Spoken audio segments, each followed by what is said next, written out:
is Viterbi Voices. Coming to you from the University of Southern California, Viterbi School of Engineering.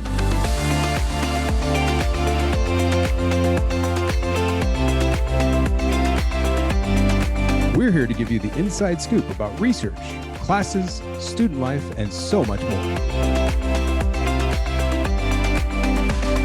All of these shared from our students, faculty, and other members of our USC community.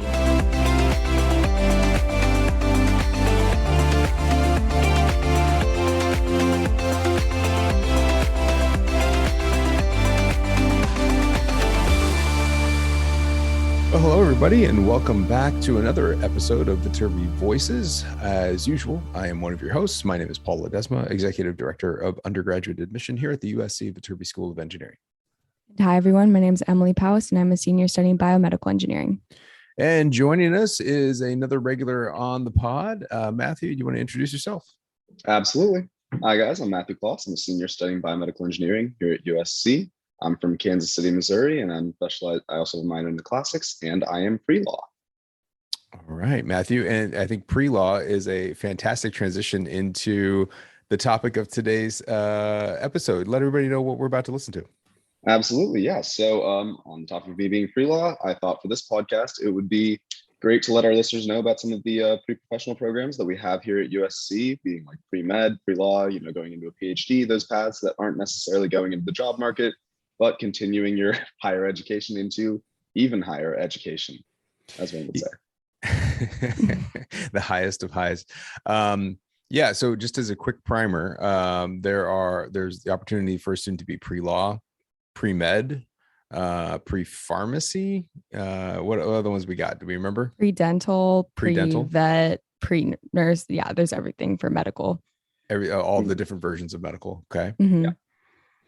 And I think as a quick clarification before we get into the episode, I know a number of high school students get a little either concerned or they get confused when they look at the application, because on our undergraduate application, it has an opportunity to select a pre-professional emphasis if this is something that is of interest to you.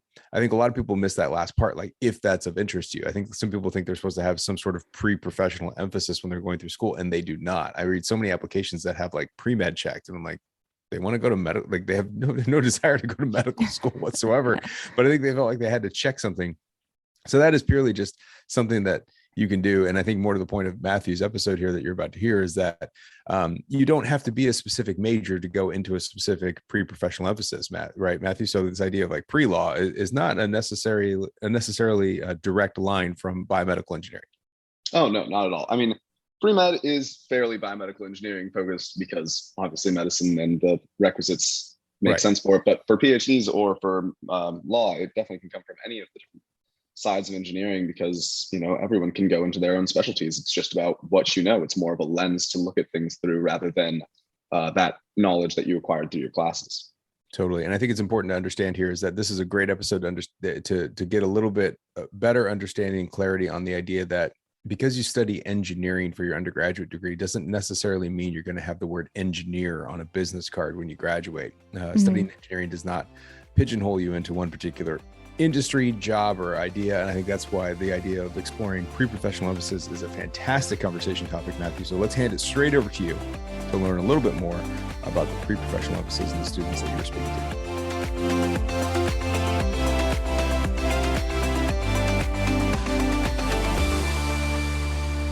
All right. Thank you guys so much for coming on. I have with me today Austin and Arjun, two of my very good friends in biomedical engineering. Would you guys want to introduce yourselves? Yeah, sure. So hi, everyone. My name is Arjun. I'm a senior majoring in biomedical engineering with no emphasis, and I'm pre-med. So just a little bit about me there.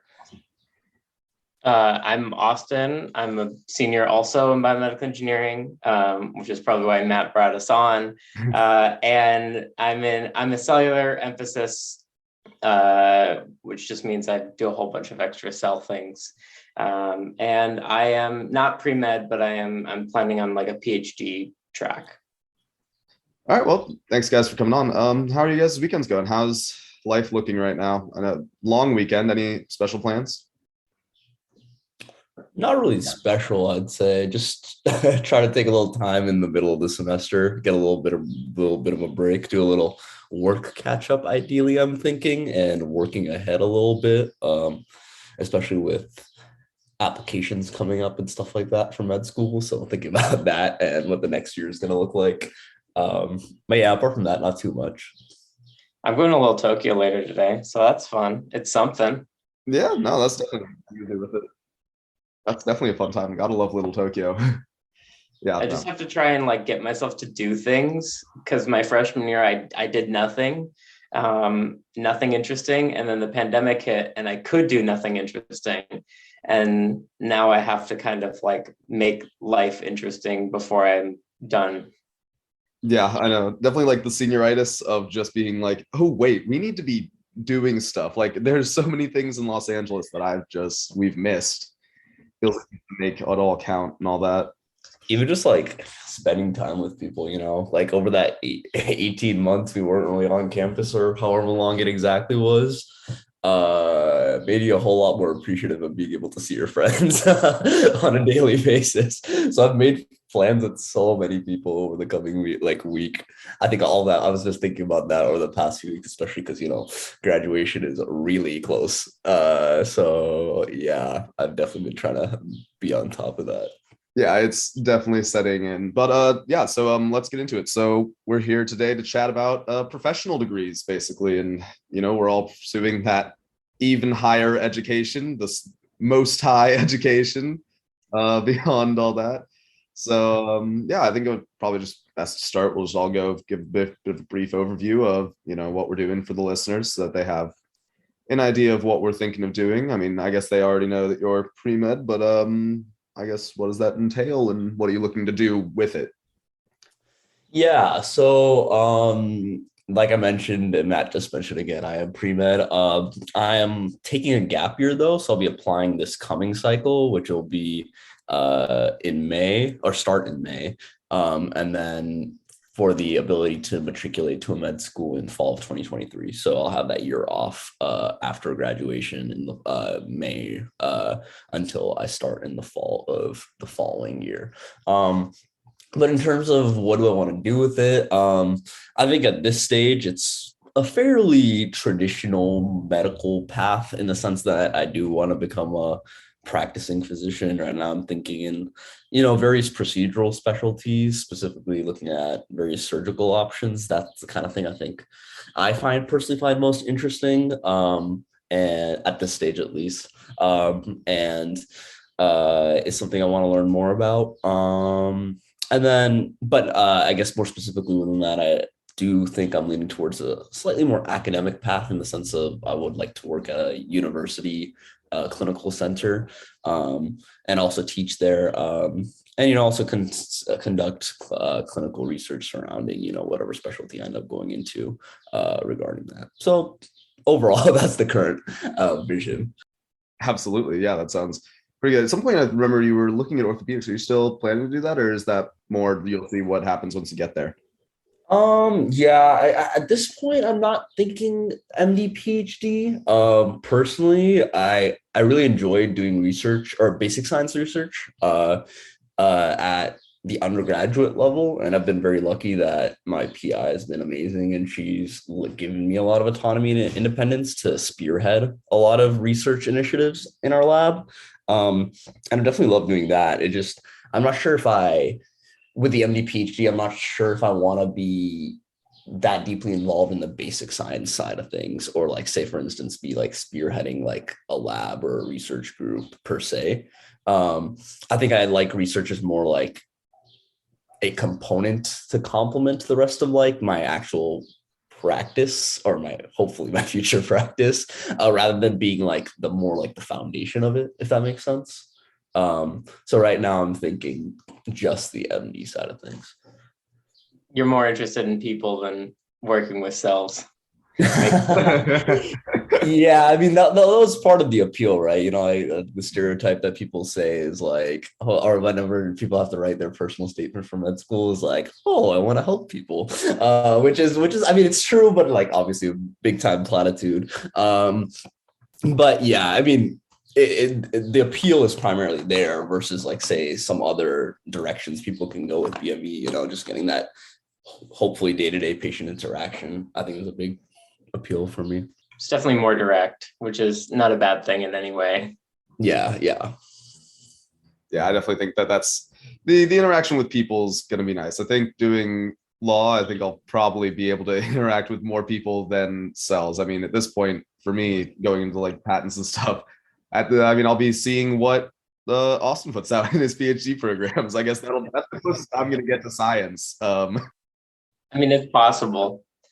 Yeah, I mean, hey, it turns out we may be working together in the future. It's always a pipe dream, but it could happen. I mean, it is. I mean, if there's anyone that I'm going to like initially reach out to, if I have some cool technology, I mean, I'm just going to reach out to you first, probably for your whatever pro bono hours that you have as a big shot player. No, but like, yeah, the PhD route, it's interesting too, because for me, it's even though I'm going to do research, I also am a person who's most interested in doing like working with people, which is also kind of funny that the person who's the most people person here is Matt, and you're doing the least people person job. So, okay, I'm not sure that's entirely true. I mean, you interact with people as a patent lawyer or doing IP. You just also spend a lot of hard hours hunched over a ridiculously long document, but you also have to like chat. Like anyone that I would be doing a patent for, like if it was you, I would have to like talk with my client, understand a little bit more about that, really trying to understand their project, what they want out of it, what the scope that they're looking to pursue is, so that they can market effectively and the patent can match that to itself. But yeah, no, it is probably going to be a little bit more minimal on people than maybe I would work for me. But, that's why it's nice that it can pivot really easily. And, you're never locked into just being a lawyer when you go for it. It just kind of opens up a whole bunch of other opportunities too. Which is... Yeah, you'll work hard and then play hard with the people that you're missing when you're stuck in your computer all day. I will say, if somebody can marry the two disparate concepts of spending a lot of time with people and then also being hunched over a ridiculously long document over the course of the day and enjoy both sides of that, it is definitely Matt. So I think it should be fine. I feel like you could enjoy literally anything. I mean, that's the goal. That's why I want to go for law. I mean, it's just a way of, I don't have to technically, like, we're all trying to obviously like find a more specific route of what we're doing, but I like law because I'm not necessarily becoming like super specific. It's just I get to broadly look at even more stuff than what BME is. When BME is 80% just getting a broad range of education, and once I do law, I just get to look at even more stuff. You like to play the field. You like to look at the restaurant menu. I'm an indecisive person. Yeah. You're on like a fancy menu right now, but you're going for the Cheesecake Factory menu where you just have pages and pages of options. That is one way to put it. Yeah, that's kind of how law goes. But I mean, you're doing essentially the opposite. You're going to be locked into whatever research that you choose for a minute. Yeah, like theoretically the rest of my academic career. But I mean, like you could pivot a lot, but the idea is that I am well aware that I am choosing to go do research for forever. But the thing that like directly pulls me, as I kind of mentioned earlier, is that I want to teach. I want to do that kind of stuff because it's just very engaging to me. I like being in a mentorship position. I mean, there's a reason that I do one of the hardest majors at USC, and also I've been an RA for 2 of those years, which is also a big time commitment. Like I like to work with people and see direct impact in kind of the same way as Arjun. But in this case, I am actually going to be working with cells and specifically kind of in the organ on a chip, microfluidic tissue engineering kind of vein of things. I'm keeping my options open as I go into a theoretically many different types of labs next year at a PhD program. But I mean, I just really enjoy that aspect of being able to do research, the basic science research that, could eventually become a patent, and 25 years down the line become clinical experience, because clinical uptake of things is really slow. But, hey, like, I mean, by the time that I'm finishing a PhD program, I think there will be a couple of startups in my field that are on the route to being taken up in some places. But yeah, because organ chip engineering is pretty recent. It is fascinating.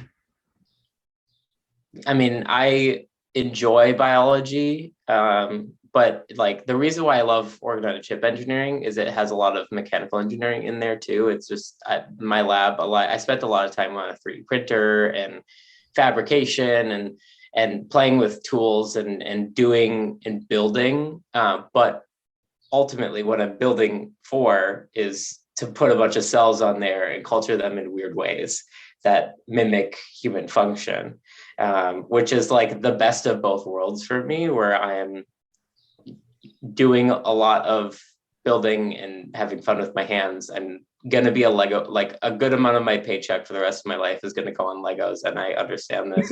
But that, I like building things. I like taking things to completion. I like creating. And it's the perfect mix of that with really cutting edge technology and very real future implications, which is really wonderful. And also why I think I will ideally be interested in pursuing this career for years and years, because I'll always have something new to be interested in. Yeah, that makes a lot of sense. Yeah, the organ on chip stuff is definitely, I think, pretty unique in that within biomedical engineering, just because it's rare to see something that is, specific enough within a research context that is both so deep in terms of giving you that appreciation and also knowledge of the actual very fundamental engineering skills, and then also having the biological chemical components to it that are, kind of what draw a lot of people to BME in the first place. So yeah, no, that's definitely really cool. Yeah. I just realized some of our listeners probably have no idea what we're talking about. Organ on chip, obviously, it's fairly self-explanatory, but Austin, you want to try and give a brief overview of the concept? Yeah. So essentially the idea is, I think early, first decade of the 2000s, a couple of labs across the US, I think it started in Harvard. Basically the idea is that you are on some, you say chip, kind of in the same meaning of chip as a computer chip or a graphics chip, where basically a small little rectangle of biocompatible material, often a gelatin-like thing or a hydrogel. But the idea is that you're culturing cells on it in a way that you can recreate the function of human organs outside of the body. And so it's useful for testing.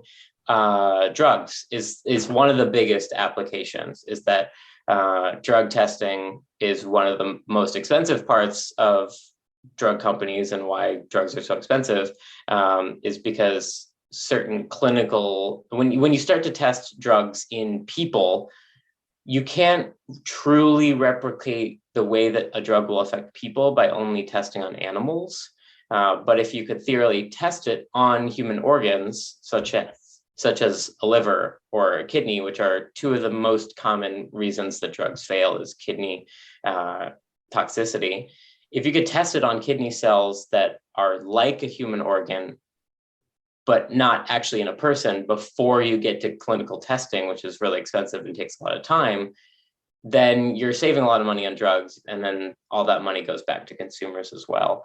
And then also another way that this is really useful is you can give these organs on a chip the genetic code or the actual disease components of an existing human disease.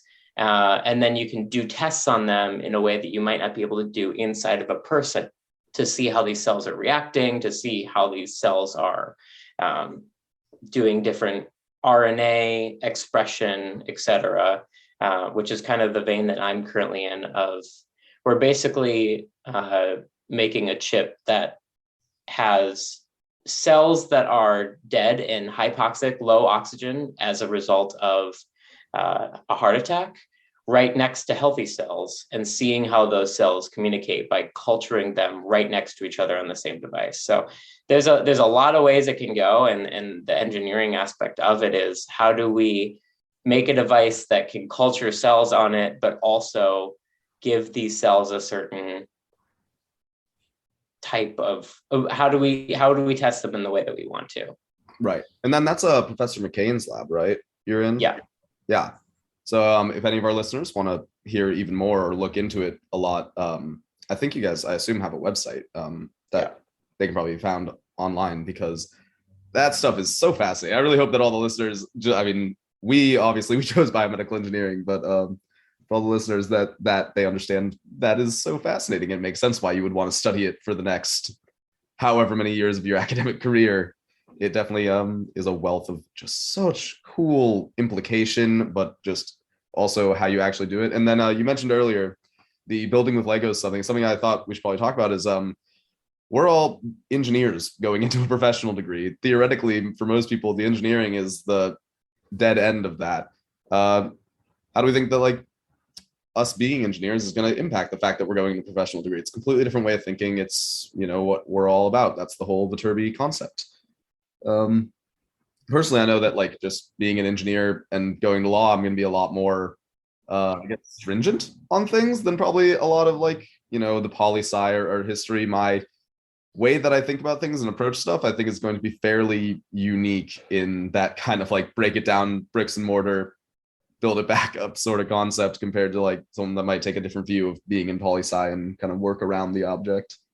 Yeah, I think the way I like to think about it is that even if we're not directly using like the nitty gritty sort of engineering, or at least for me, I can say I probably won't be using the nitty gritty engineering background and knowledge I've gone through my classes over the last 4 years on a day-to-day basis, until maybe later in my career, if I want to go down like some sort of medical device development sort of side of things ultimately. But I think really what engineering provides you that's unique, Matt, kind of like we were talking about just now, is like the structure and like a thought process, really. Because when you do encounter these engineering problems and you've been working through like projects and things like that over the course of the years, you do get this very structured and streamlined process for tackling those, and like you said, breaking down the problem and like addressing all your sub problems that you need to address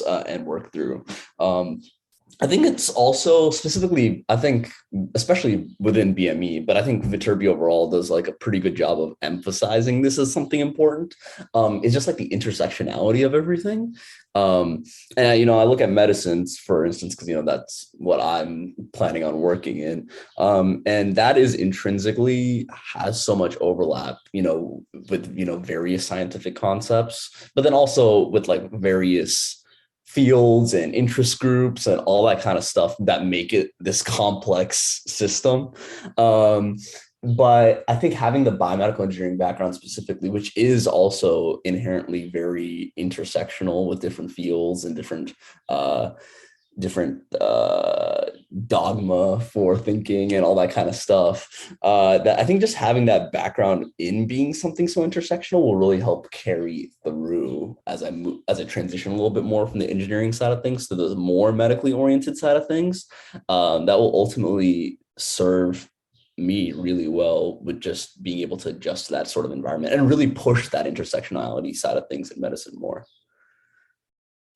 I think for me, it's probably the most logical next step for engineering to then become an academic in engineering, like a lot of the things that I've learned are going to be directly applicable to my research and things. And also just being exposed to a lot of things is really important, because you've always, like, one of the most important things of research is just checking the literature all the time, whether that's to see what other people are doing just because you're curious and want to know what's going on in the field, or how to do certain things. Like, I've had to check the literature a lot, even just old papers from the postdoc in my lab, to like figure out how we do a specific aspect of our testing.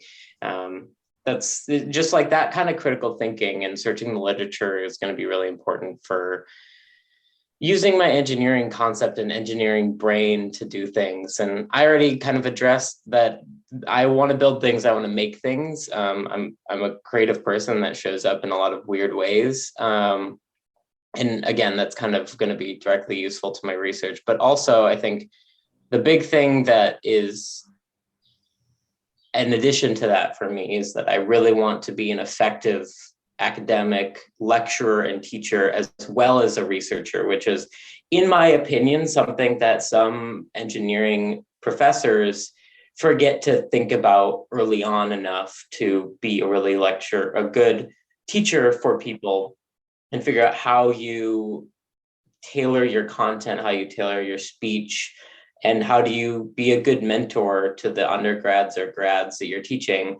I think that is something that can lack for people, especially if it's something that you're not actively thinking about compared to your own research. And that's important to me is how do I use my engineering curriculum that I've had to be able to create important engineering curriculum for future biomedical engineers when I'm eventually a TA in my PhD program, wherever I land, and as a professor. So it's not directly using engineering concepts, but I think kind of like the high level things that I've learned during my engineering career is going to be really applicable to me. And I pay a lot of attention to the way that professors do things because I want to be really critical of how I want to do things. So I can be really critical of professors, but also I think I'm doing my best to kind of analyze and go through the engineering design process of me as a researcher and me as a teacher. Yeah, that's an interesting approach to it. I mean, it's just so fascinating, like what you're talking about there. Like I remember in freshman academy, I don't think either of you were in my class for it, but my professor he had a PhD in multiple things, but also in education. Like he had a professional degree in education on top of it. And it was just absolutely mind-boggling, like the difference between him and most other professors, because he just had such a astounding approach to how to educate people. And like he really understood like how he needed to be trying to prodding people and pushing them. And I think that sometimes, I mean, our professors are fantastic and they know everything about their field. But I mean, we've all had the professor who is, you're like, oh, you want to be in a lab, not in the classroom with us right now. And they're brilliant and super fun to get to know. But, you know, every once in a while, you're like, you are too smart to teach me this right now. I just can't get there. So it's just great that you want to get out and teach because you're going to be so good at it. Like, honestly, even when I'm just asking you about concepts in classes right now, it's so nice to have you explain it.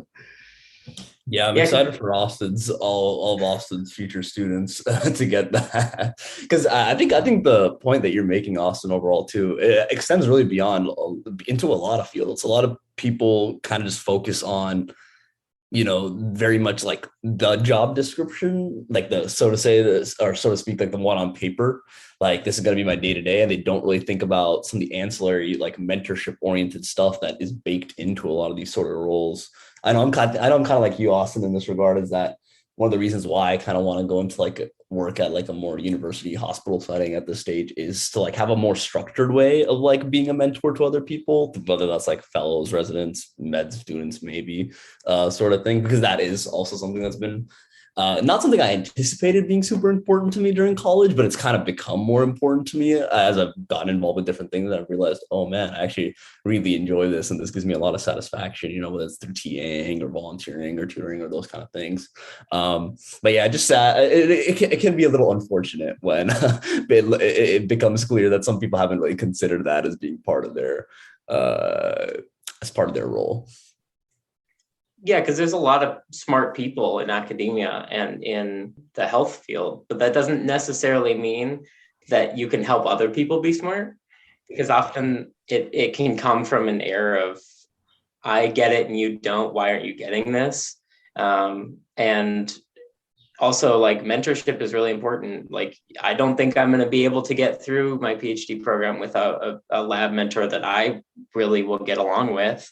And that's going to turn around. And when I have a lab in the future, I really want to be an effective mentor to future PhD students and the undergrads in the lab and future students. And it's arguably the most important part of what I'm doing, because ultimately a lot of people can do research, but it doesn't necessarily mean that everyone can be an important figure or mentor for future researchers.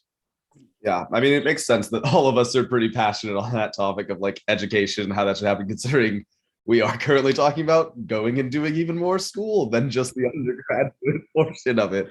We all very clearly care a lot about teaching, but I also really like that I think all of us agree that it's about the people in education and how you make those relationship dynamics work. I mean, that's my favorite part about Viterbi in general, is I think that the good portion to most engineers, that's not really an idea that you get, but at Viterbi, it's a little bit different. You definitely get a lot of people that care. And honestly, especially like in biomedical engineering, you kind of have to have really thought about like caring about people. You saw medical and you went, I want to help people. That sounds good for me. Because it's a little bit weird that like we're all biomedical engineers and then pursuing professional degrees. Like, it's not necessarily like for pre-med, it makes perfect sense that is obviously the only real engineering you can do and still do that. But I mean, for pre-law or doing a PhD path, I mean, it can be any engineer, but I think that biomedical engineering does just suit it well. Yeah. Well, and we've all had great professors and we've all had not great professors, even within BME, but there's some professors that are really great mentors and reasonable people to work with that you wouldn't necessarily expect when you start taking the class. Like, there's really cool people out there. And I'm sure there's really cool lawyers out there when they're not shoved in their papers. And clearly there's really cool doctors out there too. Yeah, always have that intimidation factor of lawyers. I'm hoping it's not quite how they portray it in Suits, that everyone is just incredibly cutthroat and cruel all the time. But I guess I'll get to see in the coming years. I'm pretty sure that it's probably a little bit less than the Hollywood drama makes it out to be. A little bit more hunched over papers and a little bit less boardrooms of people doing quips and then walking out the door. I guess, do you guys want to talk about, we can just chat about kind of the process of being an engineer, and then also we had to do all this extra work to actually, test into and find these post-graduation plans for professional work. I know that Arjun, I mean, the MCAT's universally renowned for being terrifying. Yeah, it's pretty funny. I mean, I lived with Matt for a big chunk of the time when I was studying for the MCAT, which is the summer of 2021. And he got to just see my slow descent into madness over the course of the months as the testing date was approaching. I saw your slow descent into madness in freshman year. It already started. You've been descending and it hasn't stopped. Yeah, it's an interesting time. It's an interesting time, to say the least. But hey, it's not the end of the world one way or the other. You just gotta try your best. It is a pretty tough exam. Recommend anybody who does it, like, try to study for it during like a school break, because if you are an engineer especially, you're going to be so busy with classwork and your other extracurricular involvements that it makes carving out time to study for that behemoth of an exam even more tricky. But yeah, I mean, I guess in terms of like other sort of requirements or steps I've needed to take to go down this route coming from an engineering background, I think for BME, it's actually kind of like you're talking about earlier, Matt. It is fairly streamlined, actually, if you do want to go into medical school, especially from a coursework perspective, because there is going to be a lot of intrinsic overlap with, like, say, more biologically oriented fields that are very common for pre-meds to come from. And I think from like a course requirement perspective, I mean, it varies slightly from medical school to medical school, but generally speaking, I think I basically only had to take one more class from like the base degree requirement. And so that was fairly easy. There's a bunch of things that you want to make sure you're doing during the course of your undergrad or during your gap years and stuff to show medical schools that you're built for this, either through getting more clinical exposure or getting more academic exposure through research and stuff like that, which I definitely try to take advantage of here at USC, because we do have so many great research programs and research opportunities for undergrads. I've really enjoyed the engineering environment as being a pre-med. I think what a lot of people, kind of like what you were talking about, Matt, with the competitiveness in the law world, there's this big perception of pre-med being this cutthroat sort of situation, which I think at USC is not as true as it is in other places. But I especially have been so lucky to have been kind of removed from any sort of even hints of that because of the engineering environment, which is so intrinsically collaborative and everybody just wants to help each other. And it's just such good vibes all around that I think that's definitely, despite, having to take more technically involved or math heavy classes or whatnot, I think it's been a very much a net positive in terms of like my academic experience being pre-med.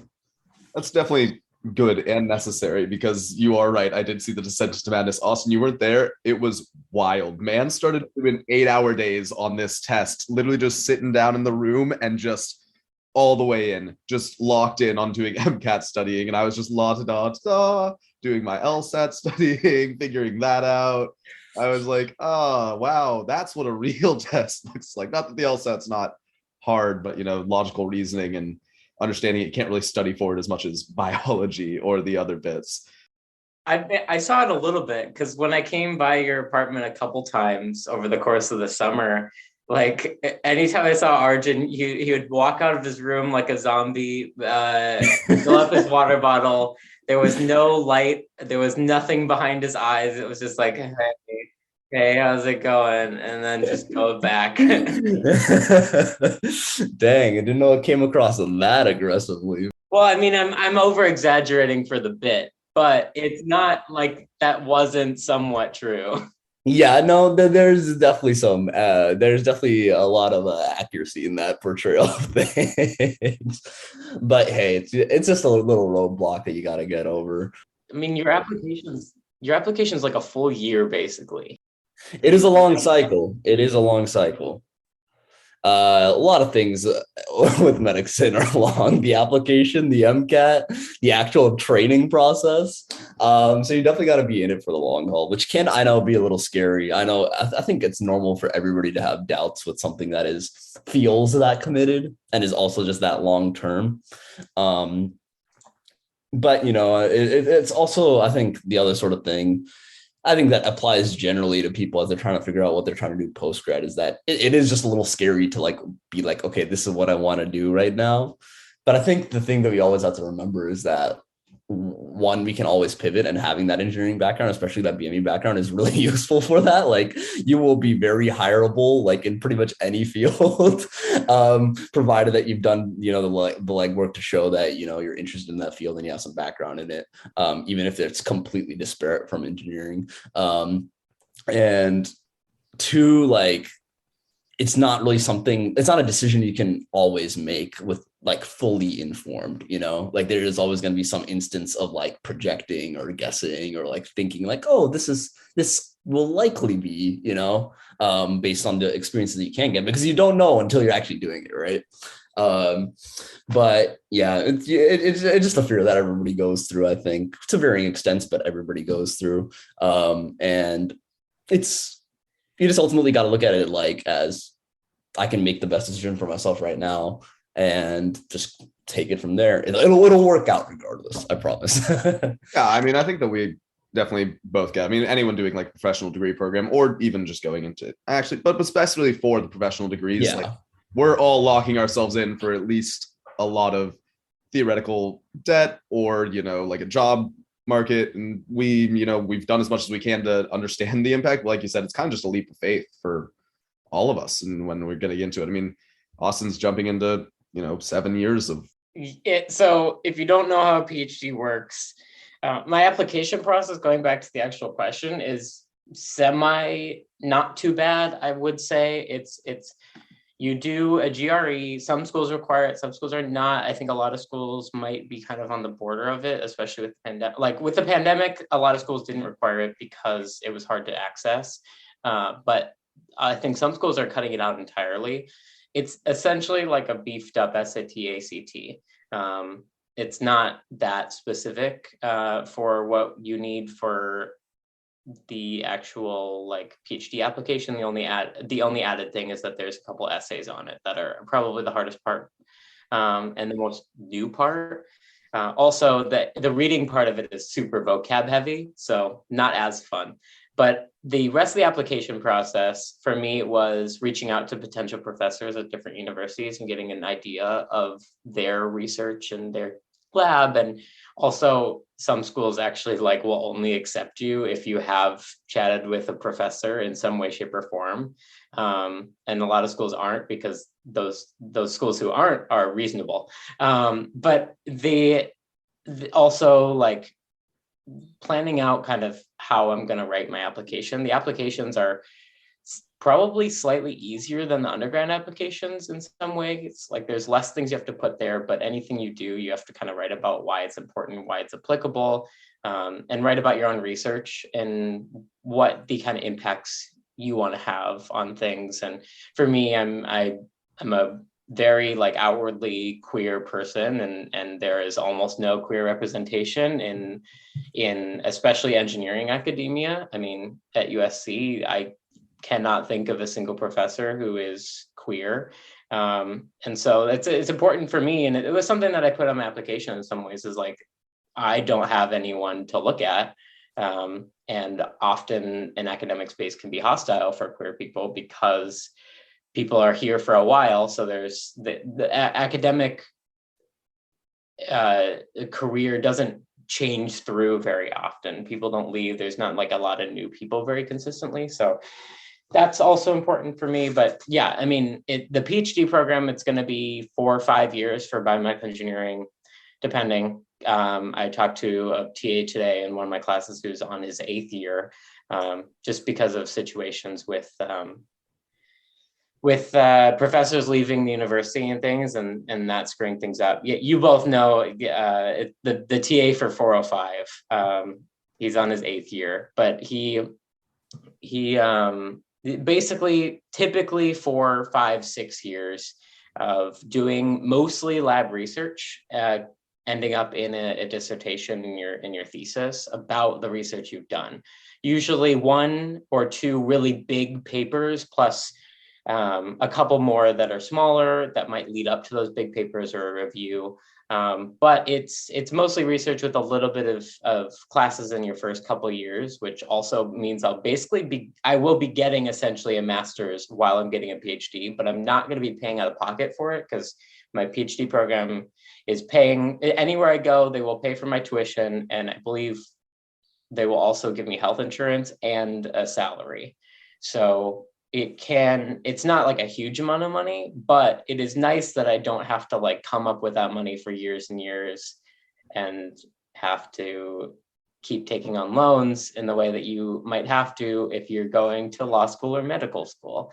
So it's nice that you're basically getting paid to be a researcher, and I'll be getting really valuable research experience, really valuable connections. I plan on going to a lot of conventions and presenting my research over the course of the whole thing. But yeah, I mean, it's kind of just a lot of research, and I'm going to try and input some teaching and mentoring in there, because you have to typically do 1 to 2 semesters of being a TA, but I might do more.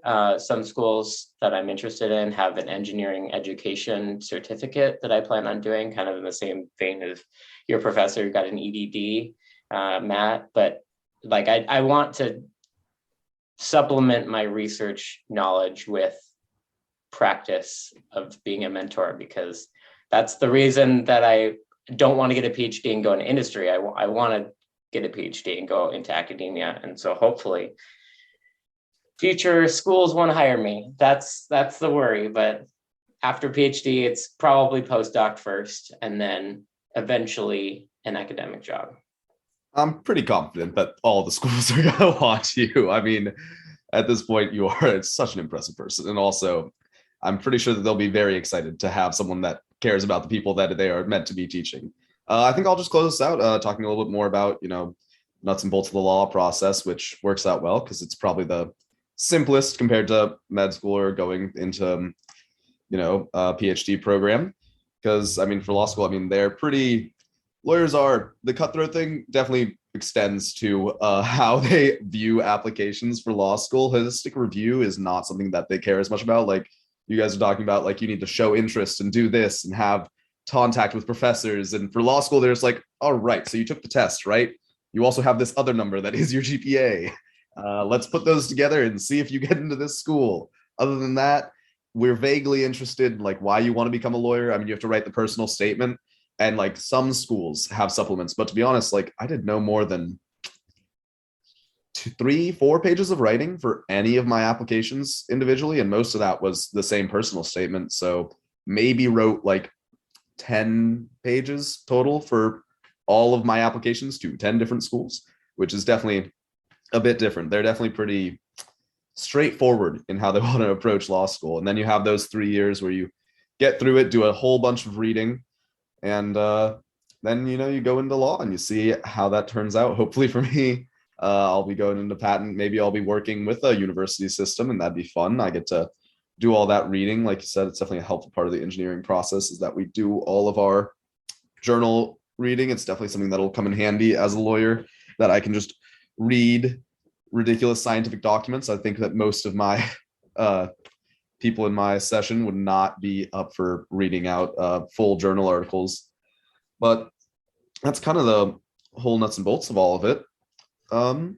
Thank you guys so much for coming on. Really appreciate you being here and talking about your interest in professional degrees and how that's all happened. Yeah, of course. Thanks for having us, Matt. Yeah, I pretend that I don't like to talk about myself, but if I can because I'm excited about my career path, it's fun to talk about it and be excited about it too. But thank you for having me. Yeah, I think our listeners will agree that it is really fun to hear you talk about it because you are so passionate about it.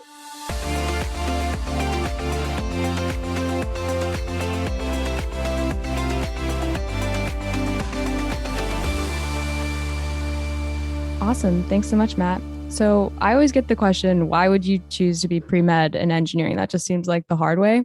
And I was kind of curious for you, how did you end up like deciding to be pre-law in biomedical engineering? Yeah, so as you know, Emily, I did come in pre-med. Just looking at that, it seemed like something that I was interested in, and I thought, might as well, since biomedical engineering lines up so well with it. But at some point during my sophomore year, I had been looking at all of these career opportunities. Obviously, with COVID, things got thrown around with career planning. And so I reached out to a whole bunch of people in all of the different fields that I could find that biomedical engineers might go into. And I ended up getting connected with a patent lawyer. And honestly, his job just sounded so much fun. You just get to constantly learn new things about a different project on the cutting edge of research every week. And then you get to, give your 2 cents about it and be super nitpicky, read a lot. And that sounded like something that really lined up specifically with my particular interest and skill set. Have you started applying to law schools, or are you getting down that road, or what's your timeline right now? Where you at? Yeah, so I'm applying this cycle. I'm not taking a gap year. I've already sent out all my applications. I've gotten 3 back, still waiting on the other 7. It's been a pretty slow cycle this year, but still pretty happy with it. Applying to law school is very different than applying to college in the beginning, right? Can you shed some light into the application process and what applying to law school is all about? Yeah, absolutely. I mean, it's I talked about it a little bit before, but the application process isn't nearly as grueling as for undergraduate work. There's a little bit less of a focus on, all those supplementals, on having all of your extracurriculars lined up, talking about your parents and all of the other things that might be in the Common App. For the most part, for law school, it's just you have to get the LSAT done, you have to have your GPA listed, and then you do a few supplementals that are going to come in that are specific to each school. But it's mostly about that personal statement where you write about like why you want to go into law and what's really brought you down this path. Awesome. Well, I'm excited for you. And Emily, you're still got your 1 year of what were we called? Wilderness medicine? Is that the idea? I forget what it was called. And I'm not speaking lightly of it. I just can't remember what you were calling it.